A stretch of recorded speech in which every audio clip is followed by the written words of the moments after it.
Shalom, shalom. Want to give honor and glory to Yahweh Hashem Yahushai. We're back in the Torah, right? We're getting these laws in these last days, right? We Leviticus, the 14th chapter. You know, we're dealing with various forms of leprosy, right? All right. So let's get into these laws, all right? Let's go to Leviticus 14 and verse 1. And the Lord spake unto Moses, saying, verse 2, this shall be the law of the leper in the day of his cleansing. He shall be brought unto the priest. Verse 3, and the priest shall go forth out of the camp, and the priest shall look, and behold, if the plague of leprosy be healed in the leper. Verse 4, then shall the priest command to take for him that is to be cleansed 2 birds alive and clean, and cedar wood, and scarlet, and hyssop. Verse 5, and this priest shall command that one of the birds be killed in an earthen vessel over running water, right? Meaning, you know, it had to be done the right way, right? Verse 6, as for the living bird, he shall take it, and the cedar wood, and the scarlet, and the hyssop, and shall dip them and the living bird in the blood of the bird that was killed over the running water, right? So meaning, we know life is inside of the blood. So that's Leviticus 17:11 chapter, right? So you have the blood poured in with the running water, and that's spiritually, right? Verse 7, and he shall sprinkle upon him that is to be cleansed from the leprosy 7 times, and shall pronounce him clean, and shall let the living bird loose into the open field, right? Meaning you killed the one bird, and then you let the other bird go free like a scapegoat, right? And that's equivalent to the scapegoat in Leviticus, the 16th chapter, right? So, right? So also you can read about, the scapegoat when you lay, the sins upon one, and you take a strong man and you let the other one go free, right? So one of them are killed right, of Israel, right? And the other one, is let loose, okay? Right? Verse 8, and he that is to be cleansed shall wash his clothes and shave off all his hair and wash himself in water, that he may be clean, and after that he shall come into the camp and shall tarry abroad out of his tent 7 days, right? So meaning that had to be done, to cleanse you, to wash his clothes and shave off his hair, right? So now in the modern day, like what they say, Michael Jackson, right? They said he had vitiligo, right? And that's a form of leprosy. And some brothers might have a so-called birthmark, but it's not really a birthmark, right? And it is leprosy, okay? And leprosy is, it's common in the ancient world, right? Now, do you remember the account about Miriam, right? Her and Aaron, they was saying, they was talking about Moses, right? About, how you get, that Ethiopian woman, right? Let's go to the account, all right? Because Miriam, she got leprosy, all right? Let's go to number 12. And I want to start with I'm going to start with verse 3, okay? I'm going to start with verse 1. And this is Numbers 12:1. And Miriam and Aaron spake against Moses because of the Ethiopian woman whom he had married. For he had married an Ethiopian woman. Verse 2, and they said, had the Lord indeed spoken only by Moses? Had he not spoken also by us? And the Lord heard it. Verse 3, now the man Moses was very meek above all the men which were upon the face of the earth, right? Verse 4, and the Lord spake suddenly unto Moses and unto Aaron and unto Miriam, come out ye 3 unto the tabernacle of the congregation. And they 3 came out, right? So meaning the Lord, all 3 of them, they came out because they were getting on Moses, right? Because he married an Ethiopian woman, right? Let me drop down to verse Verse 9. And the anger of the Lord was kindled against them, and he departed. Right? Verse 10. And the cloud departed from off the tabernacle, and behold, Miriam became leprous, white as snow. And Aaron looked it up on Miriam, and behold, she was leprous. Meaning the Lord ascended, up in the chariot, and Miriam became leprous. So a true leprous, you are white as snow, and Miriam was a dark-skinned woman of the tribe of Levi, right? But leprous is when, your skin is this color, it turned white as snow, and it might start off, with a patch, right? Because you have 4 types of leprosy, right? And you have leprosy in the skin, in the hair, the clothes, and in the house as well, right? And them are your 4 forms of leprosy. And they all have to be treated in different manners, right? Same concept. You remember the account with Moses, right? The Most High told Moses, put your hand inside your bosom. And he burned it back out, took it out, and it was white. All right, let's go to the account. Exodus. I want 4 and verse 6. This is Exodus 4 and verse 6. And the Lord said furthermore unto him, put now thy hand into thy bosom. And he put his hand into his bosom. And when he took it out, behold, Slucky, his hand was leprous as snow, right? Meaning it is showing you that when you have lepers, they are as white as snow. Like, like them, you see them albinos, right? Okay, they are so-called blacks, but they look like they snowmen, right? Okay, verse 7. And he said, put thy hand into thy bosom again. And he put his hand into his bosom again, and plucked it out of his bosom. And behold, it was turned again as his other flesh, right? So meaning that's a miracle to see your hand turn back, to its original color, brown, like the rest of his body, right? Okay, now y'all remember the count with Cain, right? Let's go to the count. He set a mark on Cain. I want Genesis 4:13. I believe it's 14 though. Genesis 4:14.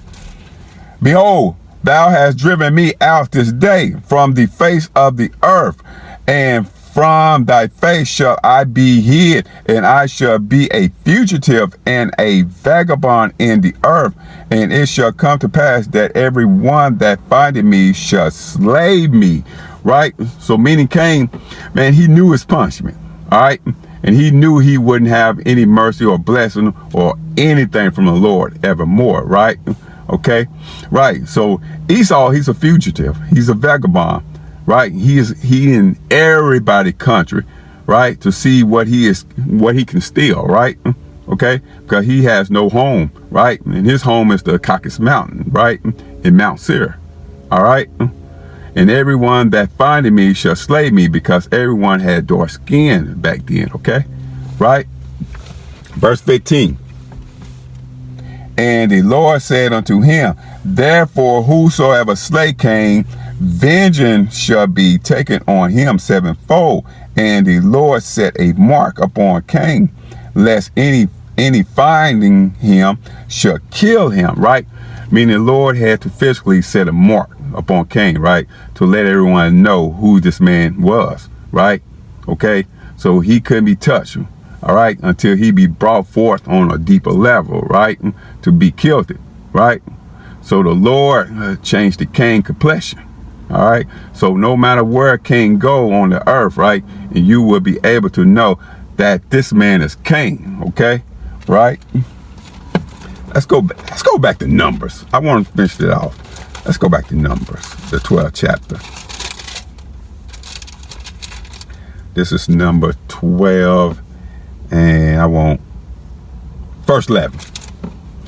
And Aaron said unto Moses, alas, what alas mean? Like, damn.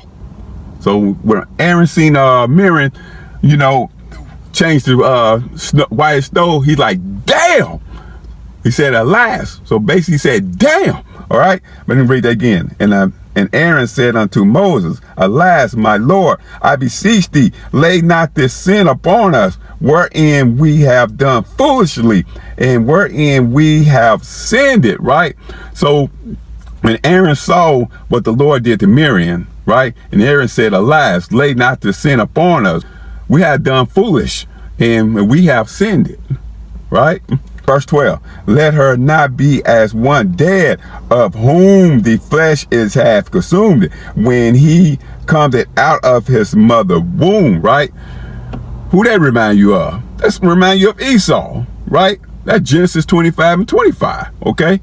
And Esau, remember, Esau came out looking half dead. Right. And Aaron saw Miriam and said she looked half dead, and her flesh was consumed. And that was the thing back then. Right. And that's showing you that that was a common thing, you know, back then. But let's go to Genesis 25 and 25.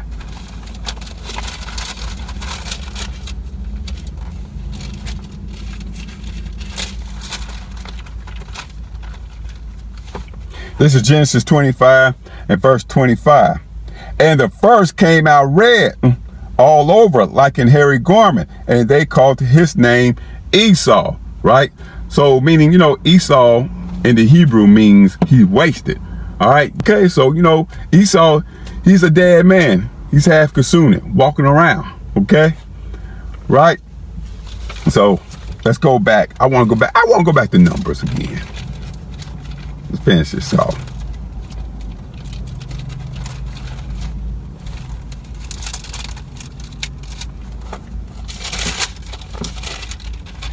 Numbers 12 and 12. Let her not be as one dead, of whom the flesh is half consumed, when he cometh out of his mother womb. Right. Meaning Esau is a dead man, half consumed. Right. Verse 13. And Moses cried unto the Lord, saying, heal her now, O Yahweh, I beseech thee. Verse 14. And the Lord said unto Moses, if her father had but spit in her face, should she not be ashamed in 7 days? Let her be shut out from the camp 7 days, and after that let her be received in again. Right. Meaning having leprosy and looking like that is equivalent to God spitting in your face. Right. So that's not a beautiful thing that, you know, Edomites look like that. Right. And the Most High compared it to him spitting in your face. Right. Okay. And also in the ancient world, the father will spit in your daughter's face, right, when she going off. Okay. Right. Verse 15. And Miriam was shut out from the camp 7 days, and the people journeyed did not till Miriam was brought in again. Right. Meaning having leprosy, it's the same thing as the Most High, you know, our Creator look at you, spit in your face. Right. And also when they had, you know, leprosy, you know, they were, you know, put out the camp like an outcast. Right. Okay. Let's go back to Leviticus 14 and verse 9. 8 or 9. I think it's verse 9. Yeah, that's Leviticus 14 and verse 9. But it shall be on the 7th day that he shall shave all his hair off his head, and his beard, and his eyebrow, even all his hair he shall shave off, and he shall wash his clothes, and also he shall wash his flesh in water, and he shall be clean. Right. Verse 10. And on the 8th day he shall take 2 he lambs without blemish, and 1 ewe lamb of the first year without blemish, and 3 tenth deals of fine flour for a meat offering, mingle it with oil, and 1 log of oil. Right. Verse 11. And the priest that maketh him clean shall present the man that is to be made clean, and those things before the Lord at the door of the tabernacle of the congregation. Right. So meaning the priest is acted on behalf, like as a modern day doctor, right? Through this remedy, through the sacrifices, right? And through these statutes to make sure this man is healed of his leprosy, right? Okay. Verse 12. And the priest shall take one he lamb and offer him for a trespass offering, and the log of oil, and wave them for a wave offering before the Lord, right? Verse 13. And he shall slay the lamb in the place where he shall kill the sin offering and the burnt offering in the holy place. For as the sin offering is the priest, so is the trespass offering. It is most holy, right? So meaning he has to do the sin offering and the wave offering, right? Verse 14. And the priest shall take some of the blood of the trespass offering, and the priest shall put it upon the tip of the right ear of him that is to be cleansed, and upon the thumb of his right hand, and upon the great toe of his right foot, right? So meaning that's all spiritually, right? Your right hand, your right toe, your right ear, the blood of the Lord. So even though that will happen, to the priest, that happened to, Aaron and his son, right? And Moses will take the blood, put it on the right toe, which is symbolic, right? For your walk in the Lord, right? And your right ear, is your mind, right? Symbolic for your mind receiving the Lord, right? And then your right hand is, symbolic for your actions, okay? By doing the work of the Most High. So now he has been cleansed on a physical level, right? But also, on a spiritual level, he has to be revived, to serve, the Most High, okay, right? And he allowed it within the camp again after this process. All right, let's go back Leviticus, okay.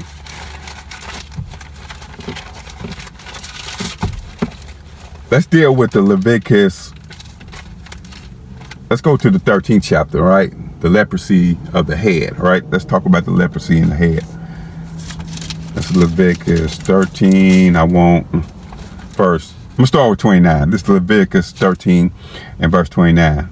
If a man or woman have a plague upon the head or the beard, verse 30, then the priest shall see the plague, and behold, if it be in the sight deeper than the skin, and there be in it a yellow thin hair, then the priest shall pronounce him unclean. It is a dry scald, even a leprosy upon the head or beard, right?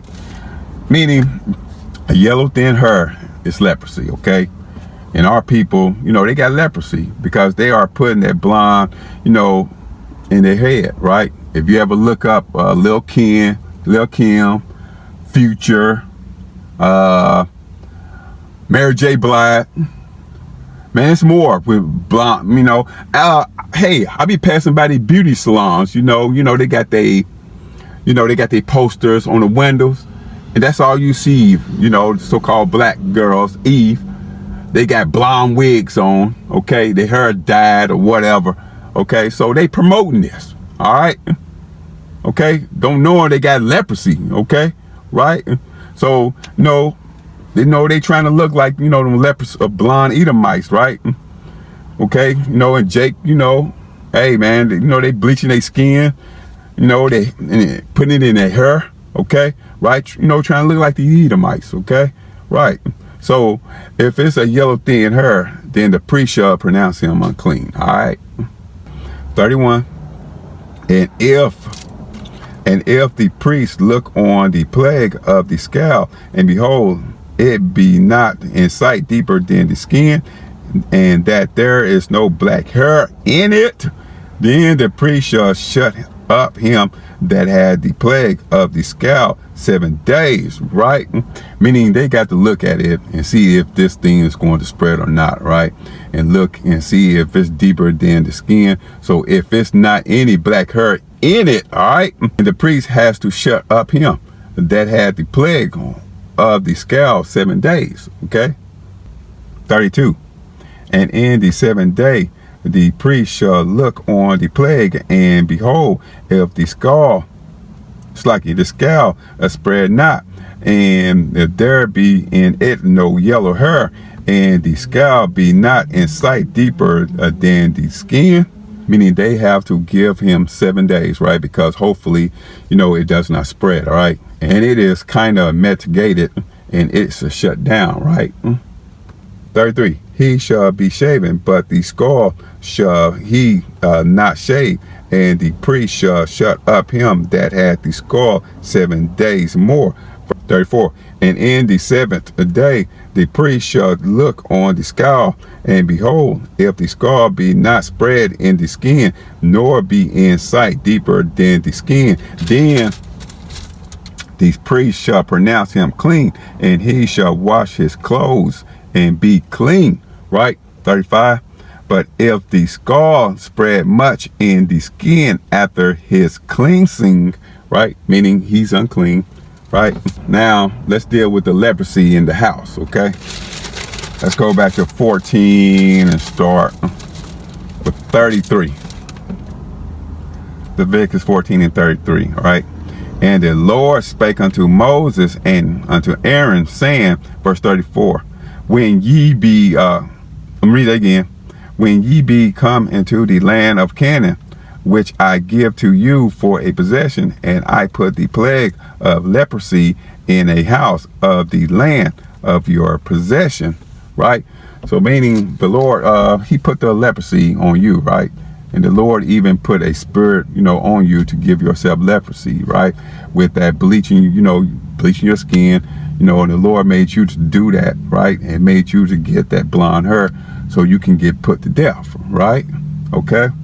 Right, and there's 1,000 ways to die, and the Most High will make you, choose one, okay? If you are not the elect, right? And some are going to love their oppressor, right? Or some going to die by being a murderer or a homosexual, etc., right? And the Lord put these demons on you to get you out of the way, right? And the Lord put leprosy in your house as well, okay? Right? Verse 35.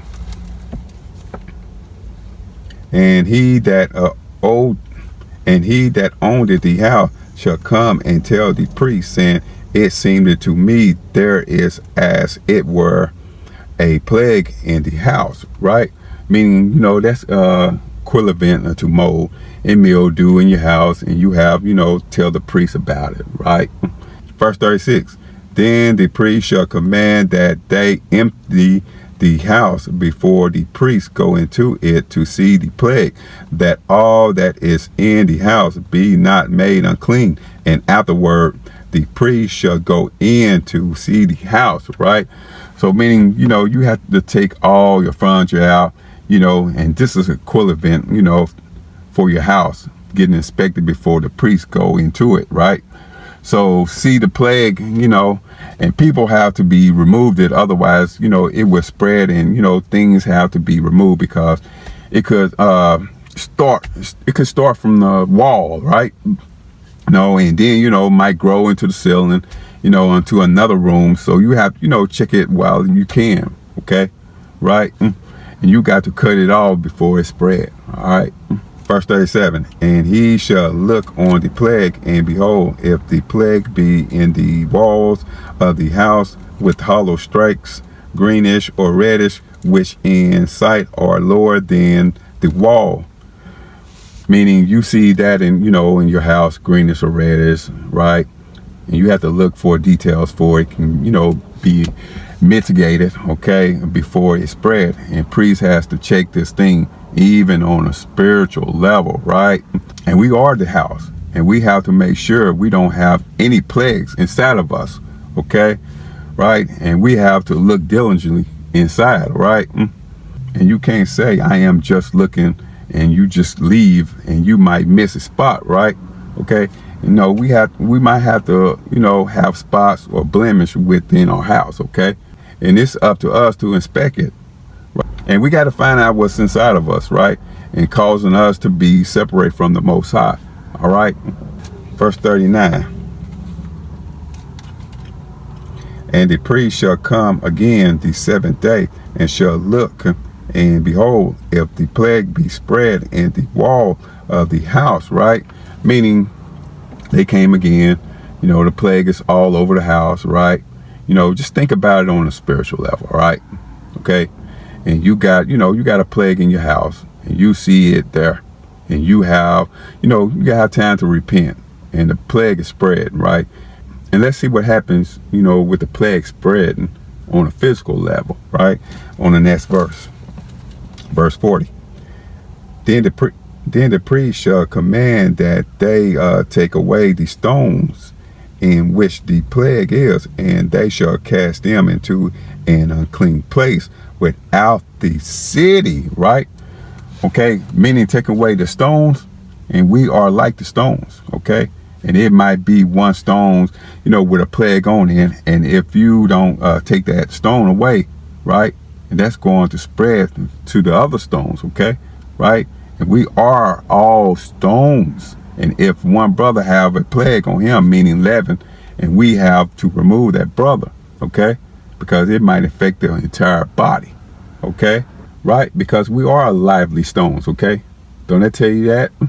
In 1 Peter 2, I guess I won't, verse 4 or 5. 1 Peter, verse 5. But let me start with verse 3. This 1 Peter 2 and 3. If so, be ye have tasted that the Lord is gracious. Verse 4. To whom coming as unto a living stone, disallowed it indeed of men, but chosen of Yahweh and precious, right? Disallowed it indeed of men, meaning men rejected the Lord, okay? Right? Verse 5. Ye also as lively stones, right, are built up a spiritual house and holy priesthood to offer up spiritual sacrifice acceptable to Yahweh by Yahweh Shai Mashiach, right? So, meaning, we like to them lively stones, okay? We have been quickened through, the Holy Spirit, right? So, if you are one of the stones in the temple that's chipped off or broken, right? Or, have, some type of blemish on it, okay? Or you have all these stains or streaks on it, right? And the Lord is going to get rid of you, all right? And the Most High, he's not going to, let his temple be defiled. And the Most High, he's not a respected person, okay? All right? And that stone has a plague on it, right? So you have to remove that stone to save the house, okay? Right? Because a little leaven leavened the whole lump, okay? Let's go to it. Little leaven, one little leaven in a brother will destroy a whole congregation, right? Let's go to 1 Corinthians, I want 5, verse 6. This 1 Corinthians 5 and verse 6. Your glorying is not good. Know ye not that a little leaven leaveneth the whole lump? Right.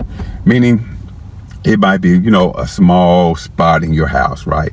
And if you ignore that, okay, if you ignore that, you turn a blind eye to the green spot, all right? And don't be surprised, when that green spot is all over the wall, right?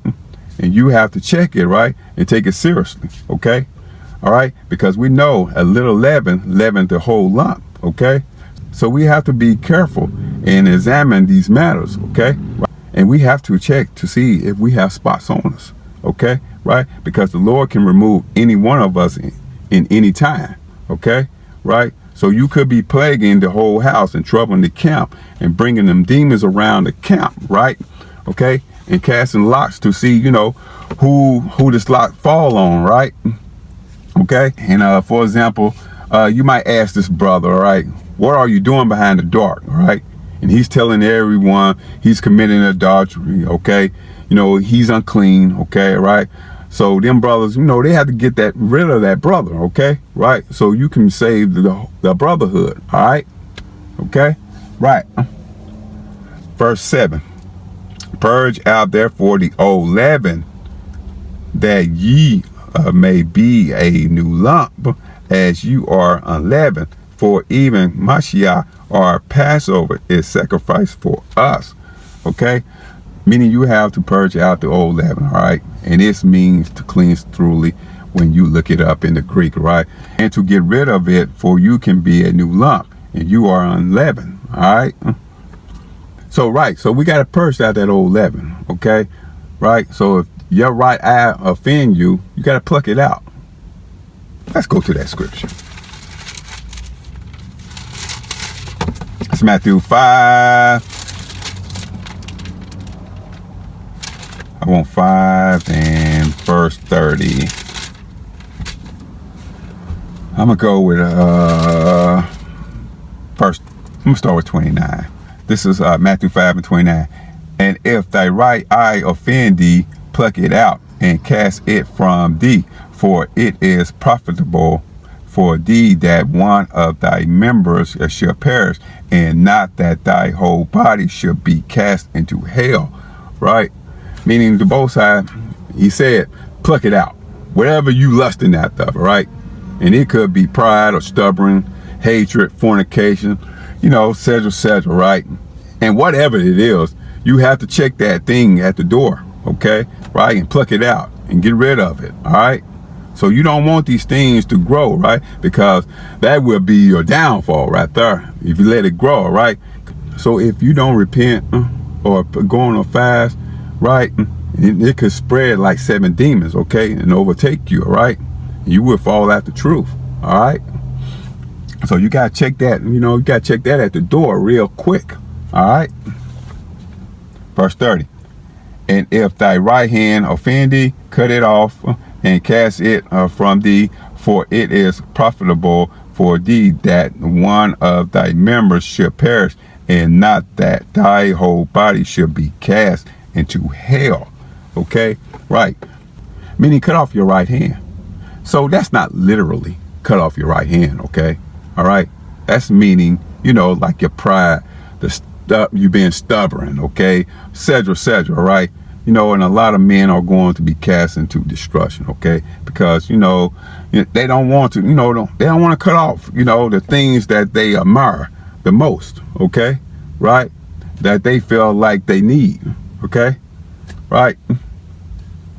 So, we got to purge out these things, okay? This leaven, all right? This hatred towards your brother, all right? The fornication, the pork, the weed demon, okay? Whatever leaven y'all are dealing with, we got to purge it out, right? We got to ask the Most High to purge it out for us, right? Okay? Right? Let's go to the cleanse, right? Let's go to Psalm 51. And verse 7.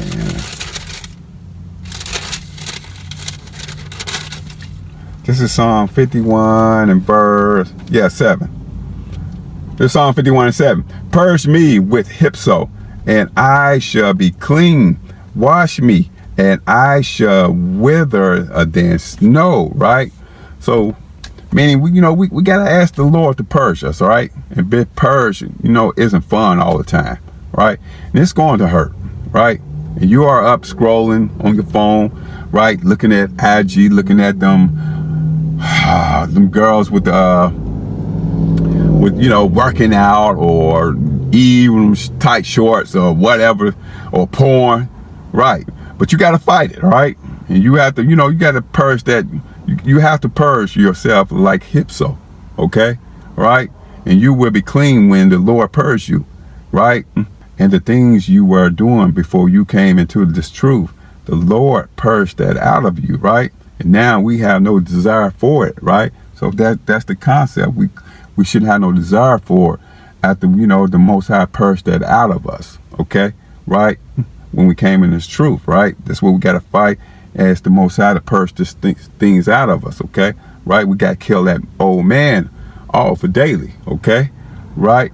Wash me. And that's what the Lord told the people who had leprosy, right? To go and wash yourself in the water, right? And the Lord is washing you, okay? And getting those icky Babylon sins that you got on your body, okay? Right? Verse 8. Make me to hear joy and gladness, that the bones which thou hast broken may rejoice.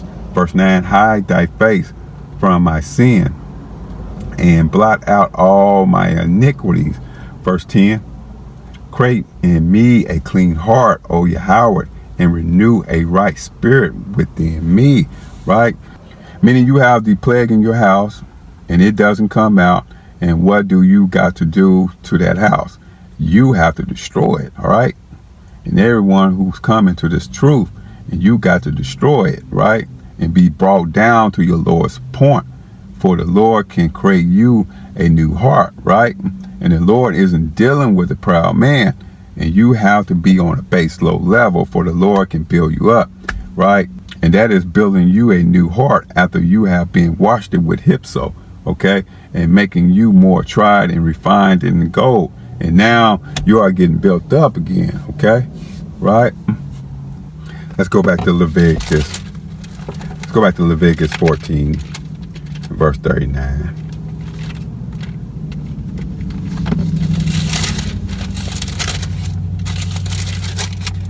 This Leviticus 14 and verse 39. And the priest shall come again the seventh day, and shall look, and behold, if the plague be spread in the walls of the house. Right, meaning it is an equivalent to give, this man time to get his spirit right? But his actual house will be shut off for 7 days, okay? Verse 40. Then the priest shall command that they take away the stones in which the plague is, and they shall cast them into an unclean place without the city, right? Meaning everybody is going to die without the city, right? If you are not in this truth, okay? That you are not amongst the children of Israel, right? And spiritually Jerusalem on a heavenly level, right? Then you are going to be destroyed. And then take this stone and cast them out of the city. Okay? Right? So the city is the elect, right? So if you're not that city, you're gonna get trodden down. Okay? Right? Meaning the people in the world, okay? The city is the elect, right? Let's go to that precept. This is Revelation 14 and 20. Revelation 14:20. And the winepress was trodden without the city, and blood came out of the winepress, even unto the horse bridles, by the space of 1,600 furlongs. Right? So meaning without the city, and that's everyone that's not the elect. Okay? All right? And that's not literally. There's blood everywhere outside of the city of Jerusalem. And no, it is speaking about us as a people, okay? Right? And we are the city. So if you're not part of that elect, and you will be destroyed, and blood was cast without the city, right? And the same thing, as the stones being cast without the city in the law, right? And blood came out of the winepress, right? So, meaning it's a lot of, bloodshed without the city. And you don't want to be the one of the stones without the city, right? Because you are going to be destroyed. All right. Let's go back to Leviticus 14. Should be 40.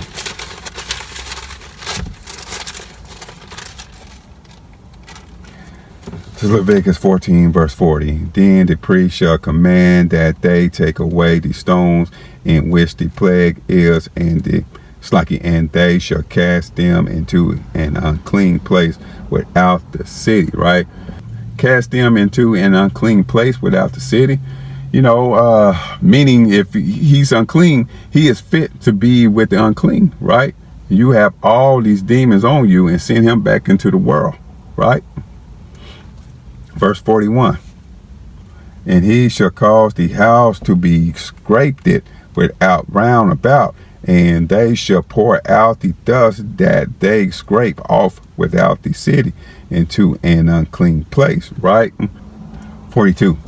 And they shall take other stones and put them in the place of those stones, and he shall take other mortar, and shall plaster the house, right?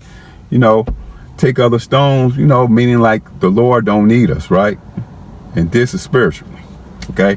And the Lord can get rid of us, right? He can take other stones, and it's so many, people falling out the truth, right? And the Lord take other stones and replace them when they fall out the truth, all right? So when a stone get removed, the Lord had to take another stone and put it in there, okay? Shall plaster the house, meaning to seal the stones in the building, okay? Right? And this is on a spiritual level, right? But this also happened, physically, but we also breaking it down on a spiritual level as well, okay? Right? Verse 43, and if the plague come again and break out in the house, after that he had taken away the stones, and after he has scraped the house, and after it is plastered it. Verse 44. Then the priest shall come and look, and behold, if the plague be spread in the house, it is a fretting, a leprosy in the house, it is unclean, right? Meaning, you might replace a stone, okay? And the house still has leprosy in it, right? And you give a guy, you give a guy a chance to repent. You let him get his spirit right? And place a stone, and he still can't get right. It is a fretting leprosy in the house, right? It is unclean, meaning that's like they are reprobate, okay? Right? And that is the spiritual fretting leprosy, okay? Right? Verse 45. And he shall break down the house, the stone of it, and the timber thereof, and all the mortar of the house, and he shall carry them forth out of the city into an unclean place, right? Meaning the Lord shall break down the house, right? And no more giving the house a chance to get right, okay? Right? And no more replacing the stones, letting it scrape, okay? Right? And shut it off for 7 days. And he said, just break the house, right? And you can't do nothing with it, all right? And it's no good. And we can't heal it, so destroy it. The timber and the mortar of the house shall be carried them forth out of the city into an unclean place, meaning that is deep on a spiritual level, total destruction, right? The stones, wood, timber, and don't leave it there, right? And put it in the unclean place and put it without the city, all right?